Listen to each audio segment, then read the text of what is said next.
the outline, the nature of the dialogue, with the mood element, with the structure, as well as the meaning of the structure of the elements in the mood structure. And the other ones, the other elements of the mood structure, like the residue, with the two kinds of the adjuncts, vocatives and expletives. This is my part, and from the interrogative, exclamative, imperative clauses, polarity, modality, the absence of the elements of the modal structure, the clause subject and the text are presented by the two others. So first of all, I will talk about the nature of the language. Last week we discussed the ideologically meta function, ideational meta function. So now we discuss to the next part, one of the three meta functions, the interpersonal functions. So the first one, I would talk about the interpersonal. Interpersonal is the act of speaking. The speaker adopts for himself but particular speak role, and in doing so assigns to the listener a complementary role which he wishes him adopts in his turn. So and we see that the significance of the close exchange is about the relationship the speaker forms with the listener through the form of language. Interpersonal is a kind of to exchange some kind of information between the listener and the speaker. So we can say that the act of speaking is something that might more appropriately can be called an interact. It is an exchange in which giving implies receiving and demanding implies giving response. So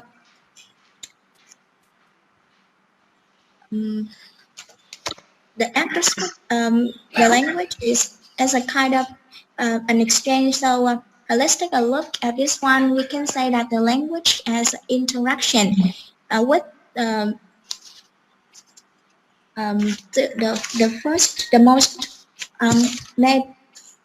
most fundamental type of speech. Well, two kinds of giving and demanding. Giving means inviting to receive, and demanding means inviting to give. And the basic distinction between giving and demanding relates to the nature of commodity being exchanged. So this may be either the goods and services or the information. So in giving, in exchange of giving, we have the commodity of goods and services is a kind of offer, and in giving, in giving, the commodity exchange as in information as a statement, and however in demanding, the commodity exchange for goods and services is command, and the commodity exchange information for demanding is the kind of question. Sorry.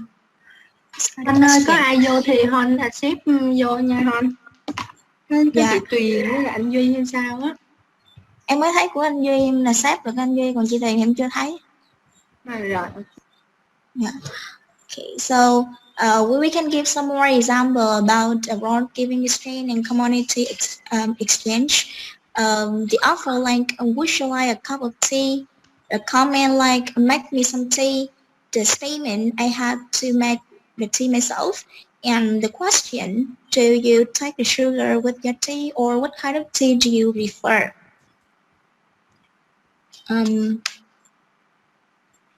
So let's look at the speech functions and responses with the four kinds of information exchange and good services.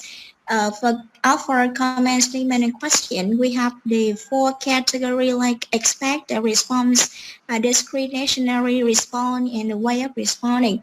In offer, the expect response is acceptance, while the discretionary response is rejection. And the way of response for the offer can be the verbal or non-verbal.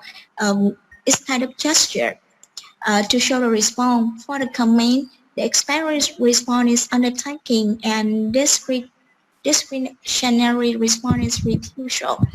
Then the way of responding can be non-verbal or verbal. With a statement, the expected response is acknowledgement, and the confronting is contradiction. And the way of responding in this case is verbal, but sometimes we can use a non-verbal ones.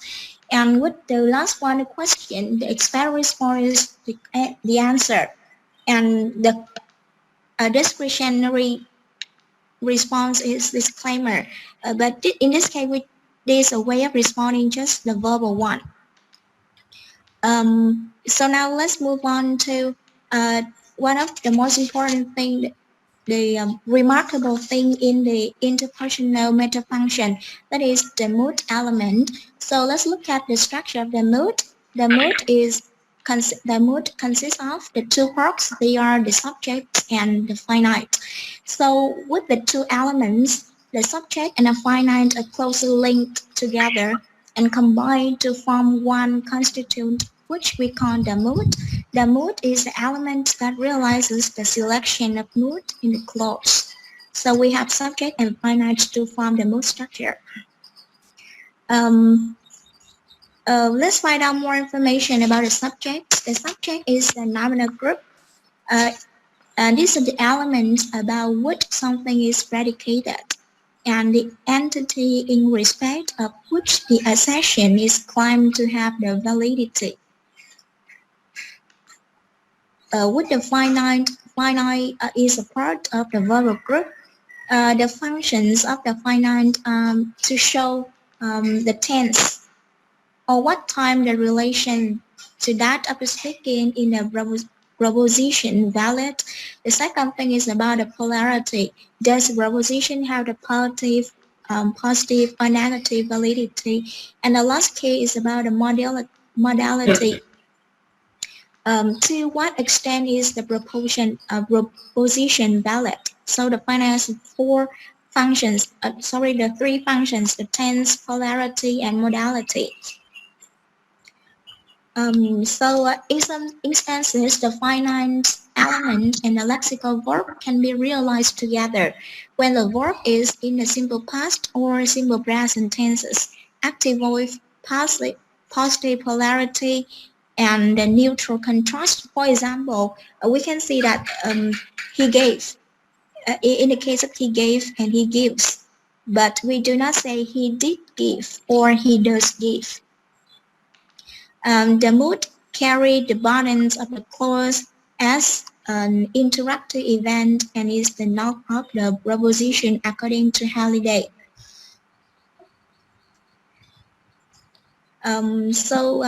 We move on to the next important thing is about the mood system.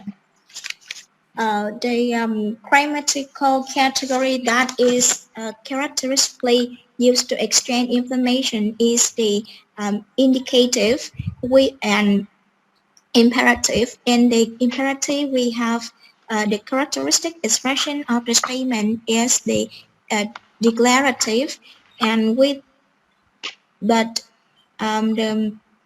that of the question, we have two cases, the declarative and interrogative.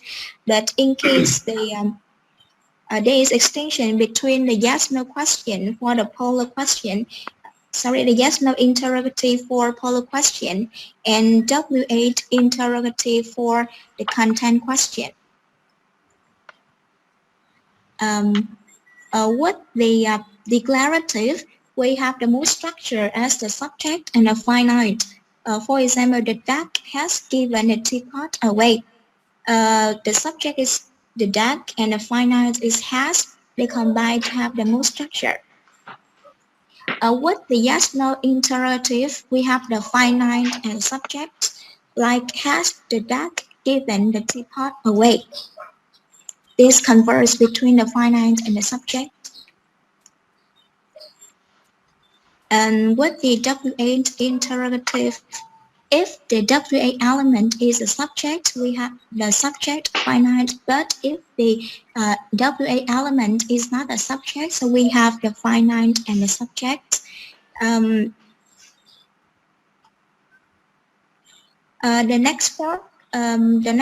The last important thing is the imperative, but in imperative we do not have the mood element. For example, look at him. We do not have a mood structure in imperative. one important thing to recognize the subject and the finite is that we can use the mood text. The mood text refer back to the mood element. For example, it's hot, isn't it? So we can find out the subject is it and the finite is.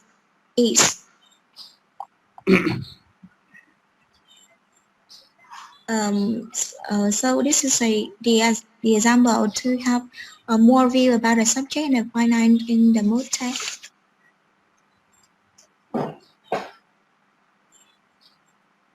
So can I move on?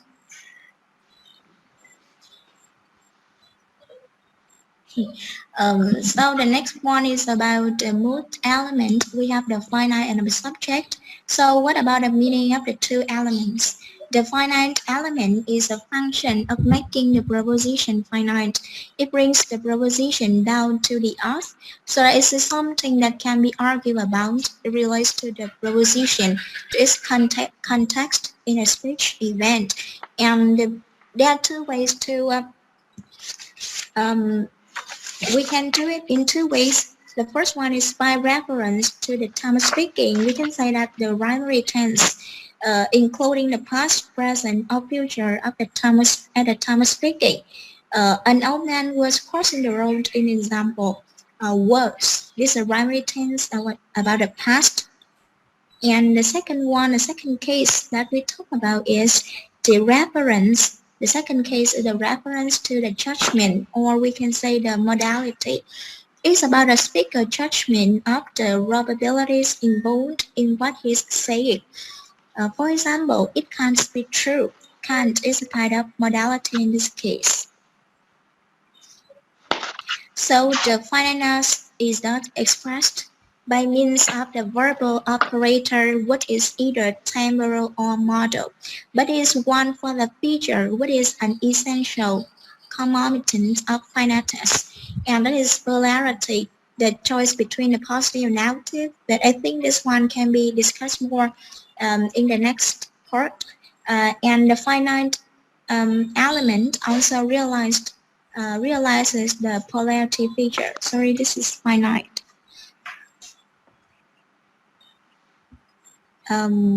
So this is some more example for the temporal operators and modal operators in case of polarity for positive and negative cases. Temporal operators, we have the past tense and future, the primary tense, and the modal operators we have for the modal verbs to express the speaker's judgment.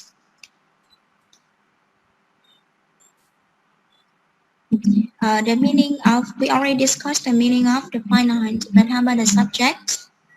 The subject is the nominal component in the mood, and the subject supplies the rest of what it takes to form a proposition, like namely something by reference to which the proposition can be affirmed or denied. Like the dog has given away the teapot, hasn't he? But we can see that the variation of the subject in the declarative clauses, like the dog has given my aunt teapot, hasn't he? My aunt has been given a teapot by the dog, hasn't she? Or the teapot has been given by my aunt by the dog, hasn't it? So the variation of a subject in different cases. The typical subject of an offer is the speaker, and that is the comment is this person being addressed. In the first case we have the dog, the next one my aunt, and the last one is the teapot, for example. So apart from the mood structure, they are the other. In the mood structure, we have the mood and we have subject and the finite. However, there are other things, other structures that do not relate to the mood ones. So let's take a look at the other elements of the mood structure. So I have an example here. I am writing this assignment on my PC. So I divide it into the smaller parts. I think of course we can recognize I is in this case a subject. Of course the finance, and they combine to the mood. However, the writing this assignment on my PC How do we call them? We call them the residue, and in the residue we can say that writing is the predicator, this assignment is a complement, and on my piece is an adjunct. So with the predicator, complements, and adjuncts, they form the residues to form the structure of the residue.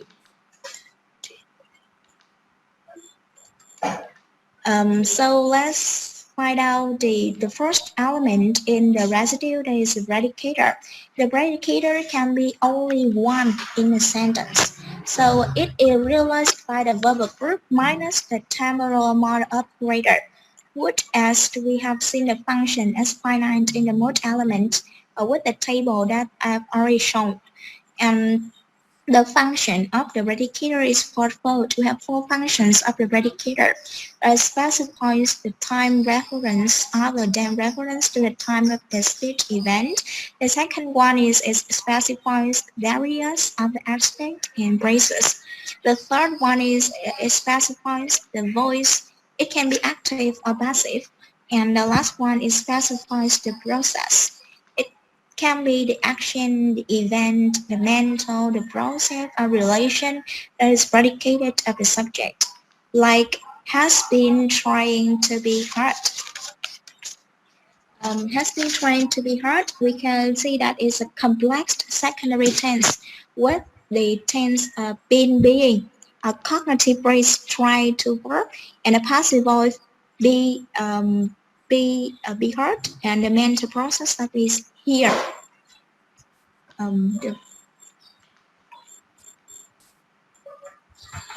This is more example about a predicator. Mary had a little lamb, hadn't she? Sorry, as a pet. Mary had a little lamb, hadn't she? This is as a pet here. Predicator. We have the word. We have the finite part is had. It is in past form, and the have is the predicator. The second one, Mary had a little lamb, didn't she? Has also this case is the predicator, they have. The second part of the residue structure is the complements. There can be one or two complements. The objects of we can say that the objects that can be direct or indirect or anything which completes the sense of the clause is a complement. A complement is an element within the residue that has the tendency to become the subject. The complements can become the subject, and is typically realized by the nominal group. Let's look at again the answer. Look at again the example. Mary had a little lamb, didn't she?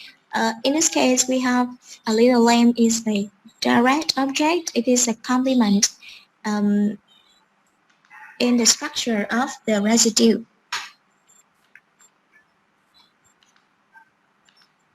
And the final part of the residue structure is the adjunct. We have an infinite number of adjuncts. Can count to be 7 adjuncts. And so what are the adjuncts? They are the prepositional phrases and the verbal phrases. We call that the adjuncts. And an adjunct is an element that has not got the potential of being the subject. If the complement has a tendency to be the subject, the adjunct do not have this potential. It is typically realized by an adverbial group or a prepositional phrase. A prepositional phrase has its own internal structure containing a complement in it. Here are some more examples about the adjuncts. When we rewrite the sentences in different structures, we will have different adjuncts for different positions. So that paper is already being written on. So we have 2 adjuncts here. The already adjunct is adjunct and on. Somebody's already written a paper. On a paper, in this case, adjunct. Somebody's already written a paper. You have already, and a paper is a kind of adjunct in this case.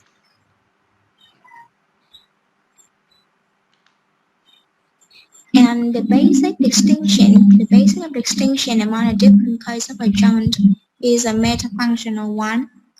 We can have different kind of adjuncts like circumstantial, modal, or conjunctive adjunct with different metafunction. Circumstantial, we have the metafunction and experiential, and the location in the structure. It is the in residue. With the model adjuncts, yeah, the metafunction as interpersonal in the mood structure, and conjunctive discourse, it has a role as the text or metafunction and is not in the mood structure. However, there are two types that do not relate to the same principles of ordering and do not fall within the residue structure at all. They are the two one, the modal adjuncts and the conjunctive adjuncts. With the modal adjuncts, they are interpersonal in function, which express the speaker judgment regarding to the relevance of the message. This part can be found out more in the lesson about the clause as a message. But in the modal adjuncts, we have two more groups that are the mood adjuncts and comment adjuncts. What the mood adjuncts? Mood adjuncts, how can it express? It expresses the polarity, modality, temporality, and the mood. Here are some more things to take a look at, a closer look at the mood adjuncts. The first one is the adjuncts of polarity and modality. We have 5 cases. Polarity, like not yet, no so, probability with probably, possibly, usually, sometimes, always, readiness with, willingly, readily, gladly, certainly, easily, and obligation with definitely, absolutely, and so on. And with the adjuncts of temporality, we have 2 cases with time, yet, still, already, and typicality with like occasionally, generally, mainly. And the last one is about the adjuncts of mood, is the obviousness, intensity, degree. Obviousness, we have like, of course, surely, obviously. Intensity, we have just, simply, merely, only, even, actually, really, in fact. Degree, like quite, almost, nearly, hardly, totally. In the mood adjuncts. The second group in the model adjunct is comment adjuncts. A comment adjunct expressed the speaker's attitude to the proposition as the whole, opinion, admission, persuasion, entity,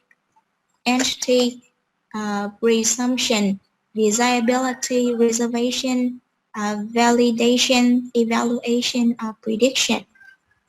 Like, frankly, unfortunately, actually, to be honest, to show the speaker's attitude.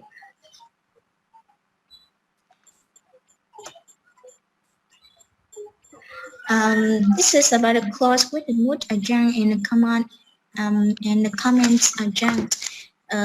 He can't usually hear on the phone, unfortunately. So we have the adjunct circumstance phone and the comment adjunct, the unfortunately and the usually placed at the mood adjunct in the sentence. And what is common in the model and conjunctive adjuncts act distinct from the circumstantials is that the above constructing the context for the clause.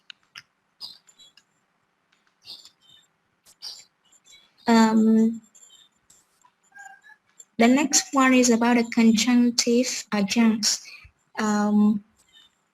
A conjunctive adjuncts, they are attached to a new function which relates the clause to preceding task. The semantic basics of contextualizing function is that of the logical semantic relationships of expansion, but conjunctive adjuncts construct this relationship by cohesion. Such men, however, seldom make good husbands. The conjunctive adjunct is, however.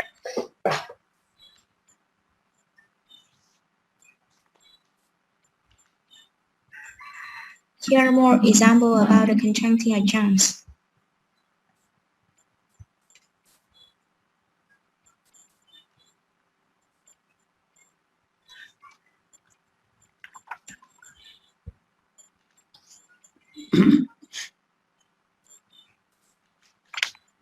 And the next thing in my part is the other elements outside the mood and the residue structure.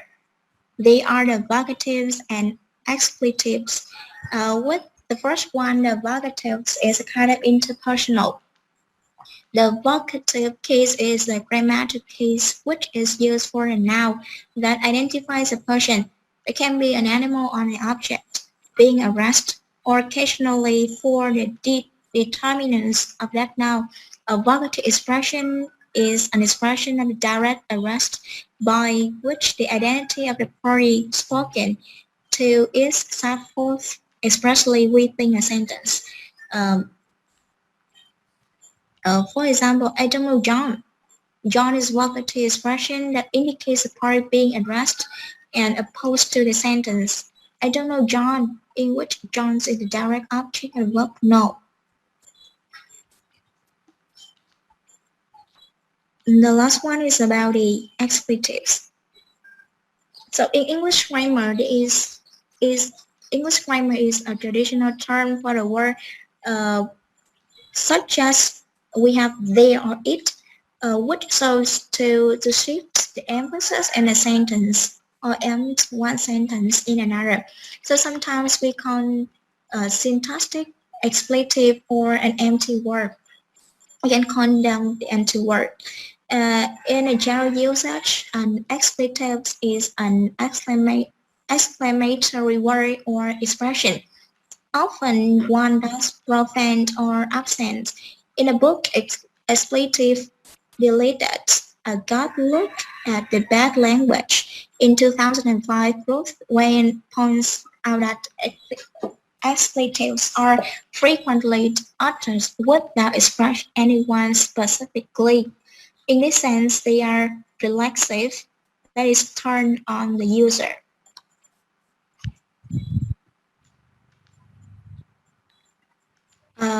For Martha Kahn Understanding English Grammar in 1998, rather than providing a grammatical or structural meaning as the other structure, word classes, the expletives sometimes defined as empty words, generally act simply as operators that allow us to manipulate sentences in a variety of ways. So here we have an example like I parked my bike there. Or in the other case, where did you park your bike? I parked it there. So to sum up what I have presented, we have the interpersonal meta function is realization through the mood and modality system, or we can say in other words, the clause and exchange. So the first one, the significance of a clause exchange is about relationship the speaker forms with the listener through the formal language. The most two fundamental types of speech forms are giving and demanding. The nature commodity being exchanged are goods and services or either the information.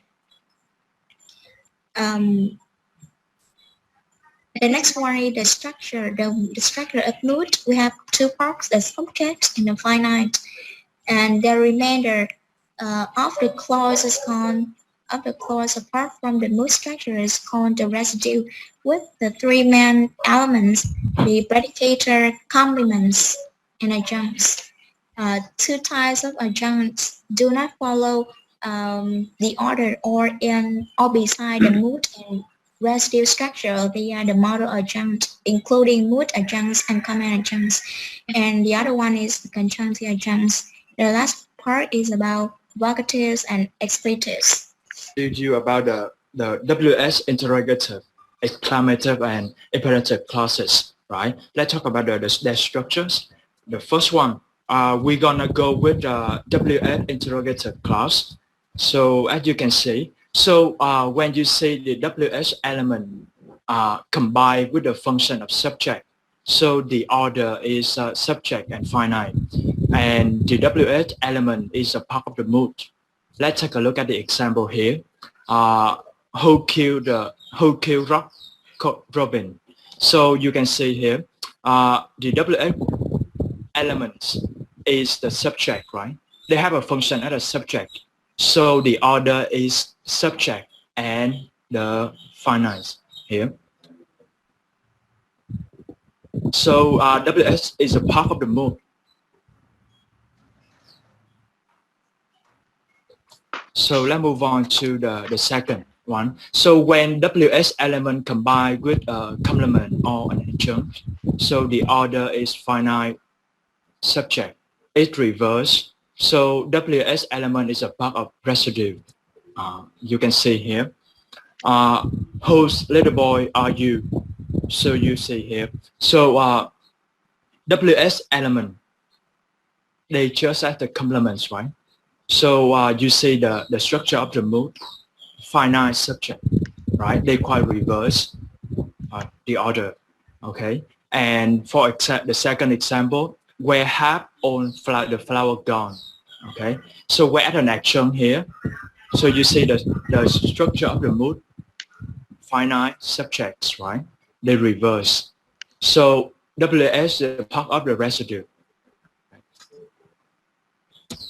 So let's move on to exclamative. So the order normal is subject finite. Like you can see here, how neatly he spread his claws. So you see subjects and finite. Subject is he and spread is finite, right? And the present. So it's a part of the mode structures. Here you see in exclamative, WH element like what and how in nominal and adverbial group, right? So what conflict with a complement, like you see, what's tremendously easy to read to US. Here is a complement, or it's a attributed complement in the second example. What a fool he is. So you see the structure of the mood here, subject and finite. Subject is he and finite is. Okay. So we are how about how conflict with an action, like in the example, how fast we going, right? You see the structure of the mood here. Okay. And order, or with an attribute complement, how foolish he is. So the structure of the mood in exclamative is subject and finite, right? He and is finite. Let's move on to imperative. Imperative is a mode of a good service exchange. The subject in them is you and me, or both of them, you and me. You see the example here, where in case they unmarked for person or polarities, you see the positive form is look and the negative form is don't look. In case they mark for a person for the second subject, you look for the positive form and don't you look for the negative. And mark for polarities, do look or do not look. Okay. So let's a little bit we analyze this one. So in case unmarked positive, you see they have no mood element, and the verb look is the predicator with no finite in it. Okay. How about the other form? The other form have a mood element because they consist of the subject you, right? And the finite only, like do or don't here, do look or don't here. or the finite followed by the subject, don't you? You see that? Don't you look? Okay. So that's all for the three clause, WH, interrogative, exclamative, and imperative. Okay. So now we're gonna move further to a little bit polarity and modalities. So first of all, we go with polarities. So as you can see, right? So polarity is between the choice between positive and negative, like is or isn't, do or don't. So polarity expressed in the finite element. And each finite verbal operator had two forms, you see, positives and the negative form. So, okay. So they have two forms, right? Positive and negative. Mm-hmm. Okay, so yes, no interrogative clause. So finite element is thematic in this clause. So search clause recite a request for information regarding two polarities. So the possibility are not limited to a choice between yes and no. So there are intermediate degree. That means they fall in between, right? Like sometime or maybe, right? So these intermediate degree are known as modalities.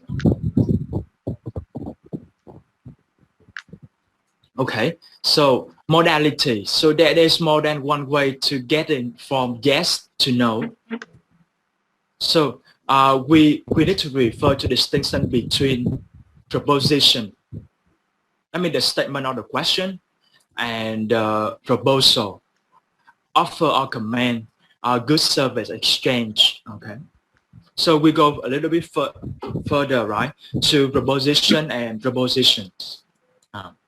So first of all, we're going to go to proposition, statement and question. So proposition, guys, the meaning in proposition, the meaning of the positive and the negative bone is asserting and denying. Positives, it is so, and the negative, it isn't so.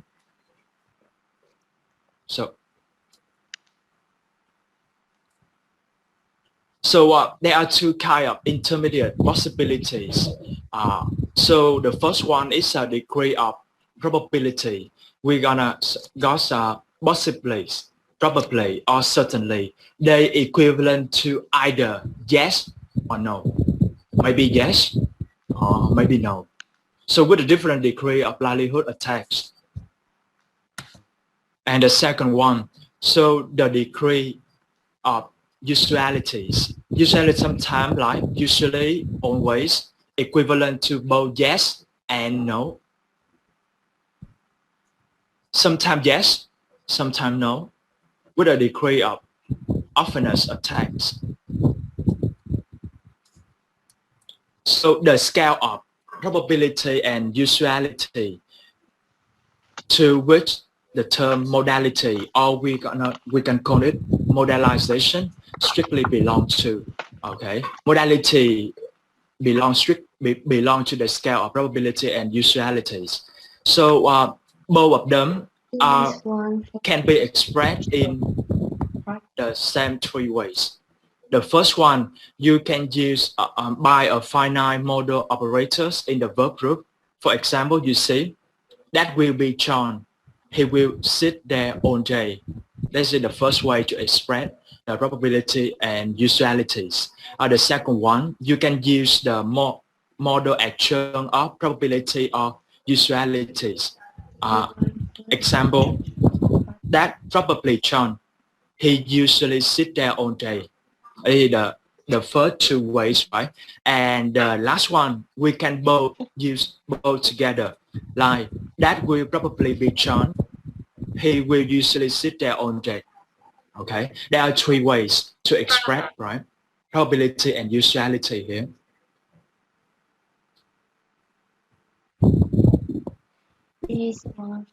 So let's look at the note one. So in the statement, modality is an expression of the speaker opinion. That will be John. So that means the speaker opinion, that John, I think. But in the question, it's a request for listener opinion. Will that be John? So that means this is a request for the listener opinion. Is that John, don't you think? Okay, I move on to the second note here. So even a high value of model lies certainly and always is less determinate than polar form. Here we call it determinate. That means it's exact. For example, you say that's certainly John is less certain than that is John. So this is the polar form. So of course, yeah, it's less certain. And the second example, you say it always rains in the summer. It's less invariable than it rains in the summer. So that means it's less exact than the polar form. It's rain, right, in the summer. So let's move on to proposal, right? So proposal, in the proposal, the meaning of positive and negative point is prescribing or prescribe. So like positive, do it, and the negative, don't it, right?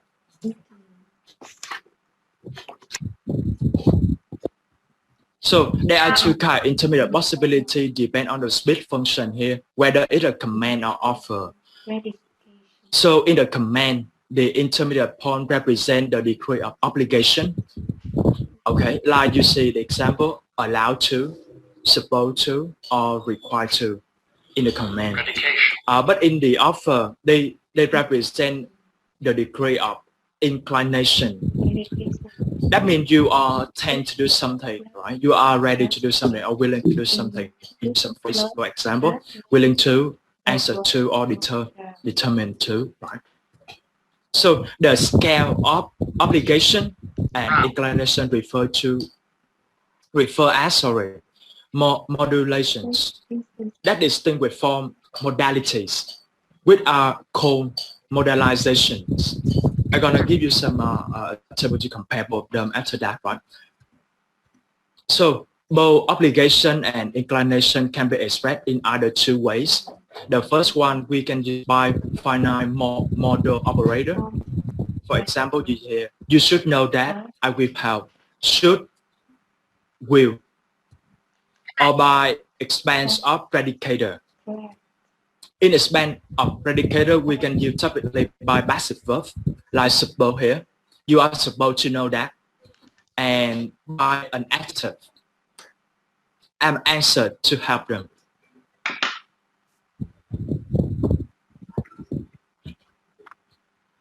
So technically, proposal are the good and service exchange between the speaker and the hearer. So that means they are clearly positive or negative. So like you say, right, to offer to do something, you say, shall I go home? But you require to the listener to do something. Just go home. Or the third one, right, suggest they both do something. Let's go home. So proposal rarely have a third person subject, except the prior the oath. So this is the kind of table they summarize all of modalization. Okay, you can see that the speed of function here. It is a proposition, statement or question, and modularization, proposal or command or offer. So right. So the commodity they exchange for proposition is information. You ask for information, right? To convey information. How about proposal? This is a good service exchange between the speaker and the hearer. So you see, right? This is the way for them to express here. You can use finite, model operator, or model action, or both of them. Okay. But how about modularization? You can use a finite modal operator or the passive verb or an adjective, right? You see, right? So this is the summary for for proposition and proposals. So we are finally we're gonna talk about the yes/no a little bit about yes/no, right? So yes/no technically they are expression of polarity, but they have more than one functional status. So the significant variable is whether they are used to express the speech function or not. So if so, they are mood action. So if not, they are continuative. No play in mood structures.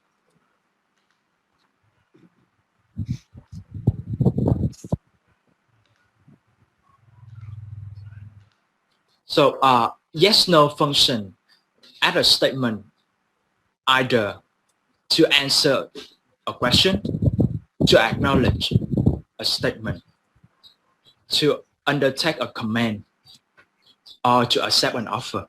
Yes or no, right? We call it their mood of their mood function actions. Let's take a look at the example here. It's today, isn't it? And you see, yes, no. The answer is right. Or you know, the modal action is a mood action. Right. Okay, or you can answer no. It isn't. With a comma here. Yeah.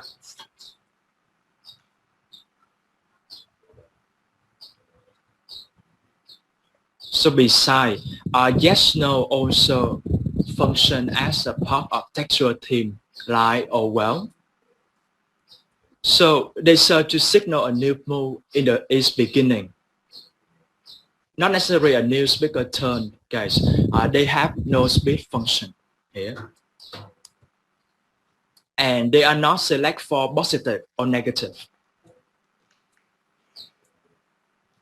And the last one, yes, but not no, right? Function as a response to a cone. They carry a tonic prominence, a rising tone line. You can see the example, Polarity. And the other said yes, they just rising the tone. Changes, and the mark subject theme at the text too. And now let's move on detail. So can you enlarge you know the slide, em mở cái ấy cho nó to ra, cái slide cho nó rộng ra. Yeah.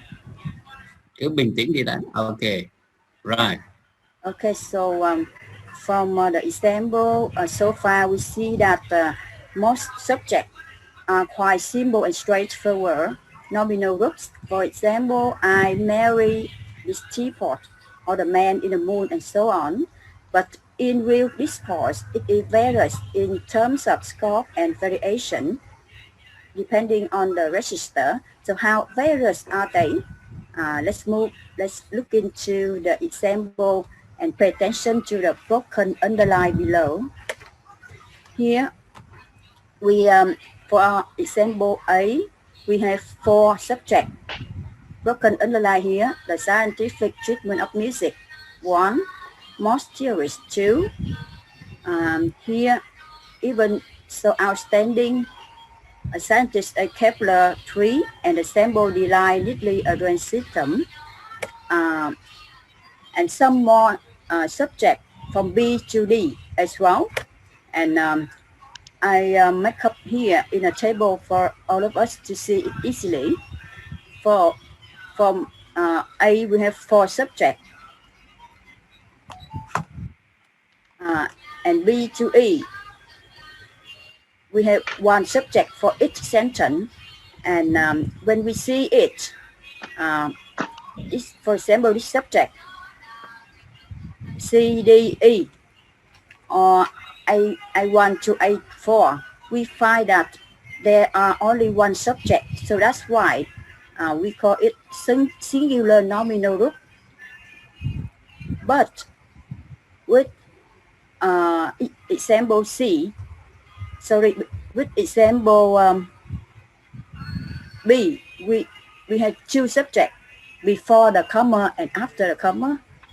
So in this case, we call it nominal verb complex because there are two nominal, two singular nominal verb in one subject.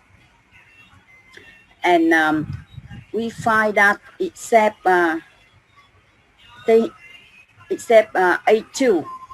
example A2 materials, the other subjects embedded with here prepositional phrase as in highlight in green, in blue, or embedded with a clause as in example C here, or even both clause and phrase into the subject. For example here, exercise D, we have he was playing is a floor. It is embedded in the phrase in the untraditional character he was playing. And now we find that with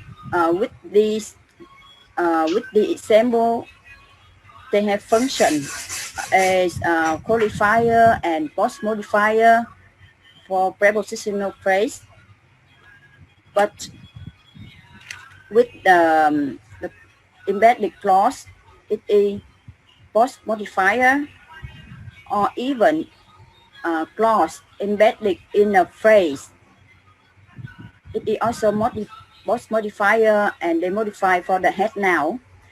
For example E, we have that have good trends on is a clause. It is embedded in a phrase, prepositional phrase with the clause that have good trends on, and this phrase again embedded in the clause who want to play with the clause that have good trends on. And this whole clause was modified for the head noun people. So we have also another case. It is embedded clause functioning as head, for example, and it functions as a nominal verb itself. For example, let's take a look at example F. To argue with the captain who asking for trouble. Embedded clause as subject. Here, it is a subject. Here, verb finite. So it is a mood, and asking for trouble is a complement, and it is residue. And besides that, embedded clause subject with anticipatory it. In this example, doesn't it worry you that you might get stung? Here we have doesn't, it finite, it is subject. But worry you, doesn't it worry you? But it here, what is it? It is that you might get stung. It means that you might get stung is a subject. Complement subject for it. So we have here doesn't it and that you might get stung is the mood, and the verb predicator and the complement here is the residue. Next one, we have embedded clause with anticipatory it as subject. Complement. Here we have it and the clause here. It is the complement embedded clause at the end as normal precision with the it at the end, the normal precision. Likewise, as is example K and L is the same. We have clause modified for embedded and modified for it is subject complement, but the final one,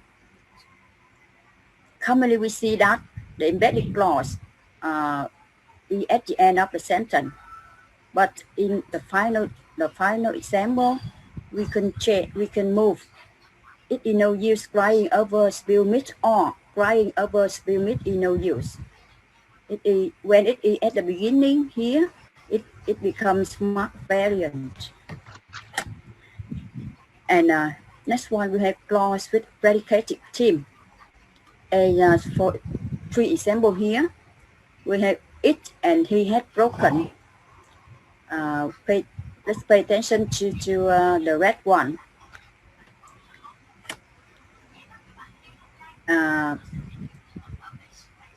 The subject in theme predication, it analyzed as example, it was not the machine he had broken, right? So it is the subject, and for the whole sentence, it was not the machine, but what machine? The machine he had broken. So he had broken is modified for it and as subject complement. So it is a subject. Was not. There is was not. Was is the verb, simple past, finite, be predicator, and the machine is complement. So this is residue. The next sentence is it was the bank. So the bank, it is subject, was a past finite, and be predicator, the bank complement. Subject and the subject here and the past finite here become smooth, and predicator and complement become residue in the sentence. So clause with predicative theme is same. Let's take a look at 3 examples, M, N, O, and J, K, L. We find it's same because it has this continuous subject or postponed clause subject, but it's different because it's not same clause type. And clause with predicative theme always have the verb be and the non-predicative adjective. Let's look at this example. It was last year that he fell ill, or he fell ill last year. Same, right? So this clause has no such adjective form, and I must restrict it to the verb be. And here is the text from the conversation between Nigel and his father. And we have some broken underline here. It is the theme. So in terms of mood, it is analyzed as below. For example, the first sentence, down a mermaid. So round a mermaid. Round here is a verb, a predicator. A mermaid is a complement, so it makes residue. What here is absolute WH. The next sentence, you can't drown a mermaid. You is subject, can't finite. Round, predicator, mermaid complement. Subject and finite become smooth. The rest one become residue. A mermaid lives in the water. Here we have subject mermaid, live, present, finite, it makes mood, and the rest one in the makeup residue in which in the word is a chunk. Okay, next one, because the mermaid goes under the water very deep. We have the mermaid is the subject, goes, present, finite, makeup mood. Under the water very deep is a chunk, go with make up the residue. Same like that. Is a detailed analyze, and this is a summary of subject and finite in the text for you to look at. And next one, we find that mood structure in clause. Dialogue consists of a series of exchanges, discussion of a proposition initiated by Nigel that something is not possible. You can't. Interspersed with general assertion about mermaid. These are followed by general assertion about stonefishes, which move from unmodalized does to modalized will and might. and then by assertion about particular stonefish words and about the current holdings of the shed aquarium. Next one, we have this sequence terminated by his father, who shifts the orientation away from third person onto themselves with we and you as subjects. We must, you don't. We open the exchange beginning with a proposition about himself and an experience I liked. He then reorient the past event to the third person, investigate validity in a particular fish, eat that fish.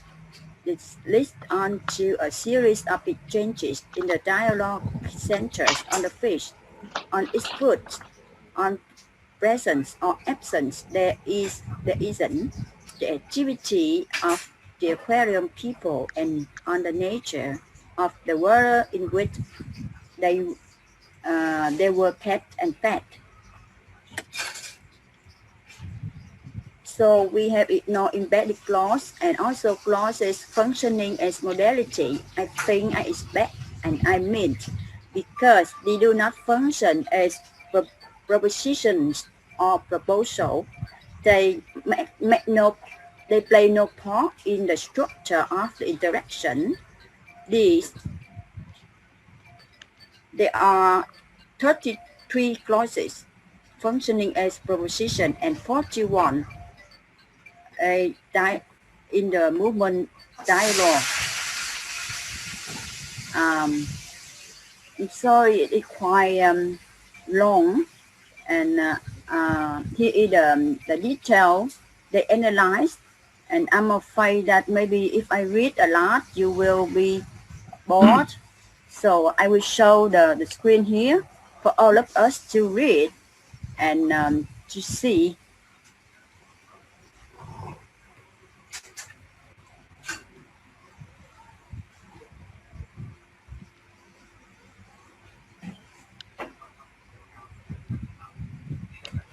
And I will also share the slide with you for you to see as well.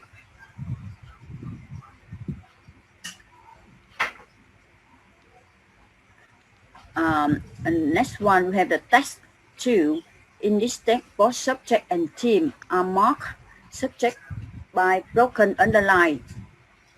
Here, subject. And when we see solid underline, it is the theme. And there are many of them in the text, quite long.